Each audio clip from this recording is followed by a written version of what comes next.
આપનું સ્વાગત છે। સમાચારની શરૂઆત કરીશું, વાત કરીશું બિહારની અંદર સૌપ્રથમ આજે 127 સીટો ઉપર અત્યારે હાલ ચૂંટણી થઈ રહી છે, મતદાન થઈ રહ્યું છે। મતદાનની તમામ પ્રક્રિયાઓ અત્યારે હાલ ચાલી રહી છે, ત્યારે 18 જિલ્લાની 121 બેઠકો ઉપર અત્યારે હાલ મતદાન ચાલી રહ્યું છે। છાપરાના જ્યારે બ્રહ્મપુરમાં પણ 150 થી વધુ લોકો ત્યાં અત્યારે હાલ હાજર છે। અત્યારે અરૈયામાં પ્રધાનમંત્રી નરેન્દ્ર મોદી પણ જનસભાને સંબોધિત કરી હતી અને તેમને કહ્યું હતું કે વોટની તાકાત असली ताकत છે અને આ સાથે મોદીએ 90ની દશકની યાદ અપાવી જ્યારે જંગલ રાજ પર તેમને હુમલો કર્યો હતો અને આ સાથે જ બિહારમાં ભ્રષ્ટાચાર, કુશાસન અને ભય જેવા માહોલ વચ્ચે તેમને દરેક મતદાતાઓને યાદ દેવડાવ્યું હતું। આ સાથે 14 નવેમ્બરે જાહેર થશે બિહાર વિધાનસભાની ચૂંટણીના પરિણામો। અત્યારે હાલ પહેલા ચરણની અત્યારે હાલ ચૂંટણીનું મતદાન થઈ રહ્યું છે, જ્યારે 18 જિલ્લાની 121 બેઠકો ઉપર સાંજે 6 વાગ્યા સુધી મતદાન ચાલુ રહેશે। બિહાર વિધાનસભાના ઇલેક્શનની અંદર ચૂંટણીની અંદર તમામ લોકો વોટ કરવા જાય તેવી અપીલ નરેન્દ્ર મોદીએ પણ કરી હતી અને આજે અરરિયાની અંદર નરેન્દ્ર મોદીએ જનસભા રેલીનું આયોજન પણ કર્યું હતું, તેને સંબોધી પણ હતી।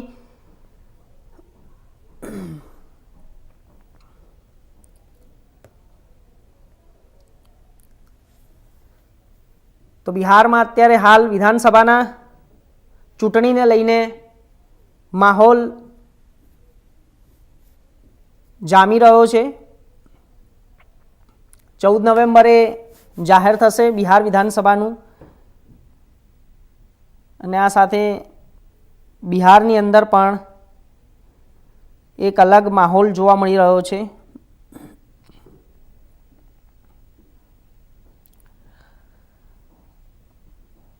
તો પ્રથમ તબક્કાનું હાલ અત્યારે બિહારની અંદર ઇલેક્શન ચાલી રહ્યું છે। સવારે 11 વાગ્યા સુધી મતદાનનો જો તમને વાત કરીએ તો 11.37% મતદાન થયું હતું।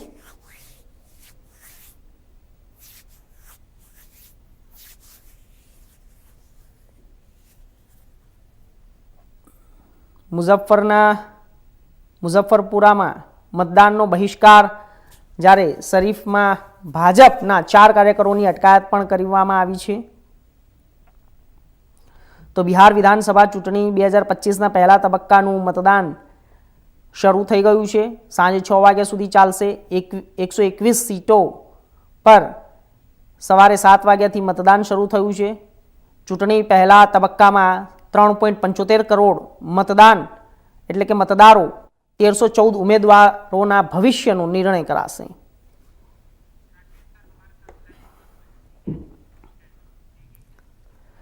તો આ વિષય ઉપર અમારી સાથે અમારા મેનેજિંગ એડિટર રાકેશ સિંહ જોડાઈ ગયા છે। તમામ માહિતી તેમની સાથેથી મેળવીશું અને સીધા તેમની પાસે જઈશું। તો આપણે વાત કરીશું બિહાર વિધાનસભાની ઇલેક્શનની વાત કરવામાં આવે તો અત્યારે 121 સીટો ઉપર અત્યારે હાલ મતદાન ચાલી રહ્યું છે। તો મતદાનની અંદર અત્યારે કેટલા લોકોની સીટ ઉપર ને કેટલા લોકો જીતશે તે વિષય પણ એક ચર્ચાનો બની રહ્યો છે અને હાલ અત્યારે જે બિહાર વિધાનસભાના ઇલેક્શનની વાત કરવામાં આવે તો તમામ સીટ ઉપર અત્યારે હાલ પોતાનો વિજય બનાવવા માટે ઉમેદવારોનું ભાવિ નક્કી થશે।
તો આ વિષય ઉપર વધુ માહિતી માટે અમારા મેનેજિંગ એડિટર રાકેશ સિંહ જોડાઈ ગયા છે.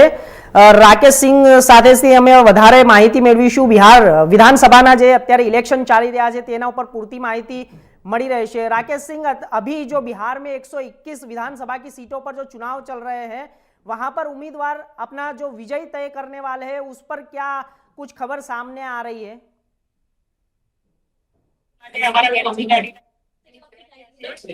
राकेश सिंह सादे से हमें माहिती विधानसभा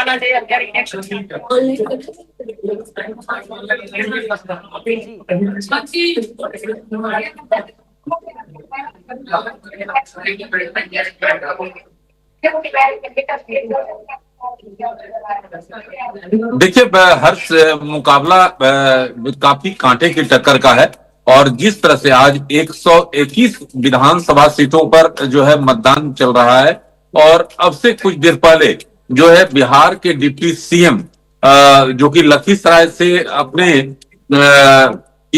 उम्मीदवार हैं एनडीए के, और वहां पर हंगामा हुआ है अभी और उनका काफिला जो है उनको वापस मुड़ना पड़ा है और उनका आरोप है कि आरजेडी के जो समर्थक हैं वो एक बूथ कैप्चरिंग कर रहे हैं. तो आरोप प्रत्यारोप का दौर के बीच जो है मतदान जारी है और सबसे महत्वपूर्ण बात ये कि 100 से ज्यादा सीटों पर जो है आमने सामने का टक्कर है, यानी महागठबंधन वर्सेज एनडीए का है.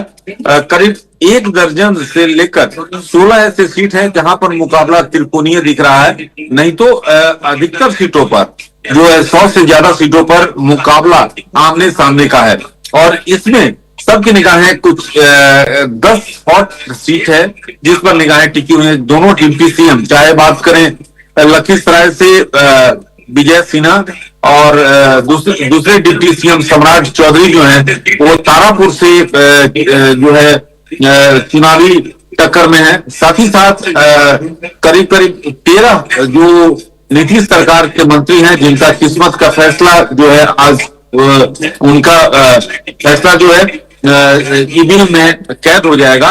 लेकिन सबसे जो कांटे की टक्कर जिसकी पूरे अगर कहें तो देश की निगाहें जो है मोकामा विधानसभा सीट पर टिकी हुई है, जहां पर बाहुबली आनंद सिंह और बाहुबली शिवाजी महाराज की पत्नी बीना देवी यहां से मैदान में है.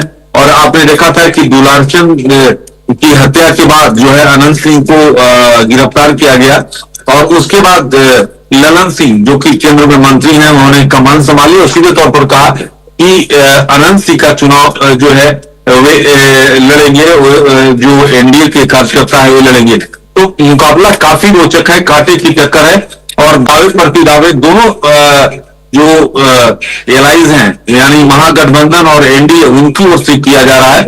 लेकिन सूरत हाल यही है कि जो मतदान जो डिपेंड करेगा वाई और एम पर, वाई और एम जो कि पहले ये महागठबंधन का वोट बैंक हुआ करता था मुस्लिम और यादव, लेकिन एम और वाई का मतलब है कि महिला और यूथ, और ये भाग तय करेंगे कि आखिरकार अगला जो बिहार का कौन इनके सर पर जो है ताज सजेगा. ये महत्वपूर्ण डेवलपमेंट. ये इस बार जो बिहार का चुनाव है वो कांटे की टक्कर तो दिखा ही रहा है, त्रिकोणीय जंग भी दिखा रहा है. नरेंद्र मोदी ने हाल फिलहाल में अभी अररिया में एक जनसभा को संबोधित किया. 90 की दशक को उन्होंने याद किया, कट्टा, करप्शन और कुशासन को याद किया. तो इस चलते क्या विपक्ष में भी कुछ हलचल हो सकती है? क्या इसी वजह से जीत हासिल हो सकती है क्या एनडीए को? क्योंकि अमित शाह भी बार बार कह रहे हैं कि जो भी सीटें बची है, बची कुची सीटों पर विपक्ष का मतलब राज होगा, बाकी की जो हमारी सीटें हैं वो हम सीट तय कर कर बैठे हैं. और इस बार जो नीतीश कुमार को मुख्यमंत्री बनाने का जो दावा है वो दावा क्या साबित कर रहा है? जी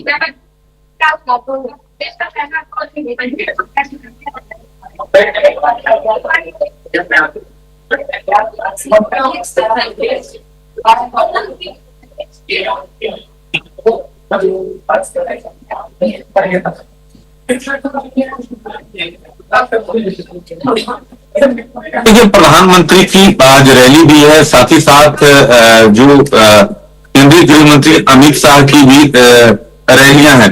तो यहाँ पर जो दोनों घटक हैं, चाहे महागठबंधन और एनडीए, जहाँ प्रधानमंत्री नरेंद्र मोदी जो है एनडीए की कमान संभाले हुए हैं, साथ ही साथ अगर महागठबंधन की बात करें तो यहाँ पर तेजस्वी लगातार रैलियां कर रहे हैं। और आज जो हमें जानकारी मिल रही है, 1 दर्जन से ज्यादा रैलियां आज है। तो आज ये समझ सकते हैं कि मुकाबला कितने कांटे की टक्कर की है। और जिस तरह से जो आज प्रधानमंत्री नरेंद्र मोदी ने जिस तरह से लालू राज या राबड़ी राज में जिस तरह की कानून व्यवस्था थी, उसको सीधे तौर पर सवाल खड़ा किया, कटघरे में खड़ा किया। राजद को और राजद आती है तो किस तरह की जो स्थितियां होती हैं, इन तमाम चीजों को उन्होंने जिक्र किया। लेकिन अब सबकी निगाहें इस बात पर टिकी हुई हैं कि आखिरकार जो मतदान चल रहा है, मतदान में आखिरकार जो पहली बार जो मतदाता जो कि अपने मत का प्रयोग कर रहे हैं, आखिरकार किन आधार पर वो अपने मत का प्रयोग करते हैं। जहां तक जिस तरह से जंगल राज का सवाल खड़ा किया जाता रहा है, अगर बात करें एनडीए की ओर से, लेकिन ये पहली बार जो मतदाता अपने मत का प्रयोग करेंगे, उनका उस समय के कार्यकाल का उनके पास जानकारी नहीं। लेकिन जिस तरह से जो स्थिति है, सूरत हाल है, वो इस बार कांटे की टक्कर देखने को मिल रही है, और खासतौर पे महागठबंधन और एनडीए के बीच। राकेश जी, 1-2 मिनट में आपको रोकना चाहूंगा कि हमारे संवाददाता वहां से हितेश मिश्रा भी जुड़ गए हैं ग्राउंड रिपोर्ट से। हितेश जी, क्या खबर सामने आ रही है? लोगों में कैसा उत्साह देखने को मिल रहा है चुनाव को लेकर, और लोग जो मतदान करने के लिए आए, अपना मतदान का प्रयोग कर रहे हैं, इस बीच में क्या खबर सामने आ रही है? जी हितेश। बिल्कुल, लोगों में काफी उत्साह है। आप देखिए कि 1 बजे तक जो वोटिंग परसेंट है वो 42% के पार जा चुका है। ये जो परसेंटेज है ये बता रहा है कि लोग जो है उत्साहित है और बड़ी तादाद में निकलकर। आप देखिए कि हम छपरा जिला में है और छपरा में पहले फेज में वोटिंग हो रही है और बड़ी तादाद में किसी भी बूथ में जाएंगे इसी तरह की तस्वीर देखने को मिल रही है। खूबसूरत तस्वीर, लोग वोट कास्ट कर रहे हैं। हम लोगों से ही बात कर लेंगे। वोट वोट करने आए हैं, ये बताइए कि क्या मुद्दा है, किस आधार पर वोट अपना वोटर लिस्ट क्या है? वोट का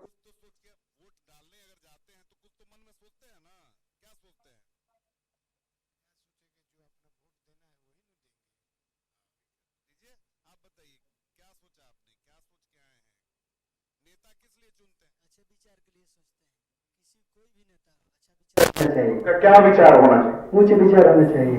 उच्च विचार। हाँ। और क्या होना चाहिए? और बहुत कुछ शिक्षा में अधिक ध्यान देना उनको होगा। हाँ। उच्च विचार वाला अच्छा आदमी हो, देखिए अच्छी बात है कि बढ़िया नेता हो, उच्च विचार वाला हो, संस्कारी हो, है ना। आप क्या सोच के आए हैं वोट देने? सोचा ऊपर ठीक रहे, ठीक रहे, ठीक है, बाकी खराब निकल ना कहा जाए सब ठीक रहे। तो देखिए लोग कह रहे हैं कि उच्च विचार वाला नेता हो, सही बात है। आइडियोलॉजी होगी वही। आप लोग उठिए, आप लोग नए जमाने के लड़के हैं, आप ही लोग के नाम पे चुनाव हो रहा है, युवा के नाम पे। तो युवा को क्या चाहिए? युवा किस आधार पे वोट करेगा जाके? अभी युवा बेरोजगारी के आधार पे, महंगाई कम हो, शिक्षा की व्यवस्था अच्छी हो, स्वास्थ्य व्यवस्था अच्छी हो, उसके बाद सर ये जो सिस्टम अच्छा हो। सुनते हैं इसलिए ऐसा बोल रहे हैं कि सही में मन में है, क्योंकि जिसको सुनते हैं ना वही बेरोजगारी, शिक्षा है। बदलाव लाना है। बदलाव किस टाइप का बदलाव? बदलाव चाहिए कि सरकार जो अच्छी हो, बेरोजगारी की कम करे, ये बात करे, महंगाई कम करे, ये सब बात करे, तो 20 साल थोड़ा बदलाव चाहिए। चलिए आप भी उठिए, आप भी जवान नहीं बोलते ही नहीं है। चलिए वोट दीजिएगा ना। अरे आपके सरकार बदलना है बस। तो इधर देख, कहाँ बदलना है बस? किस लिए बदलना? कोई भी जाने नहीं रहा, पढ़े जा रहे, दूर कमा रहे, दूसरे से पिटा रहे हैं, यही बात है। बोलना चाहिए, वहाँ पर पिटा गए। हाँ, तो इसलिए सरकार बदलना है। लोगों को सरकार क्यों चाहिए? आप भी बताइए।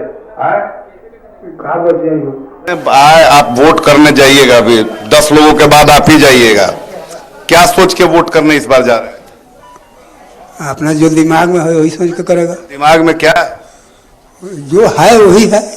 समझदार आदमी है। आप बताइए क्या सोच के जाइएगा? वो तो वही सोच कर जा रहे हैं, क्या करेंगे। दोनों आदमी का दिमाग थोड़े एक है, आप बताइए ना अपना बात।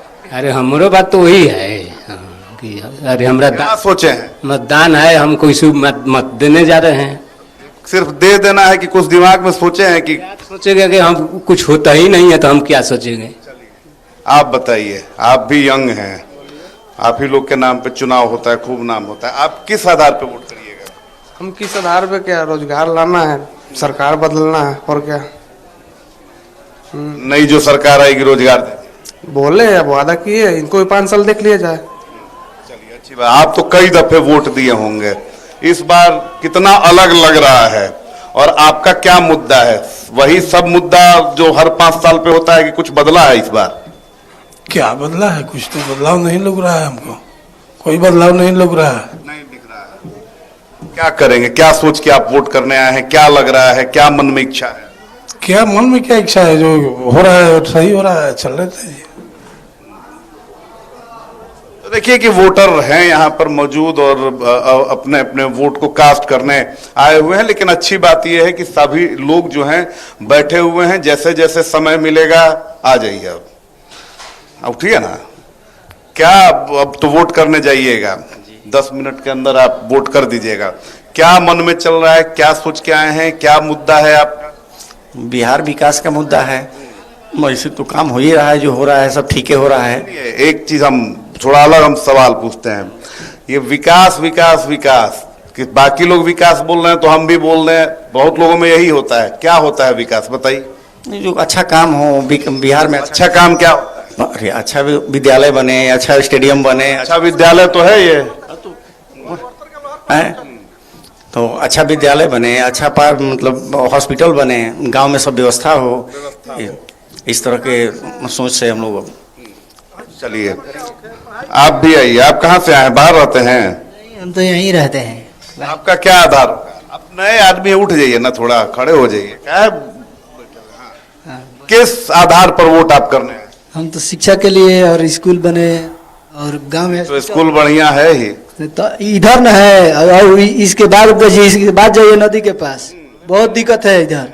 इधर जाना, उधर रास्ते में जाइएगा तो कहिएगा कि इधर नहीं आ पाएंगे हम, कभी नहीं, आप भूल कर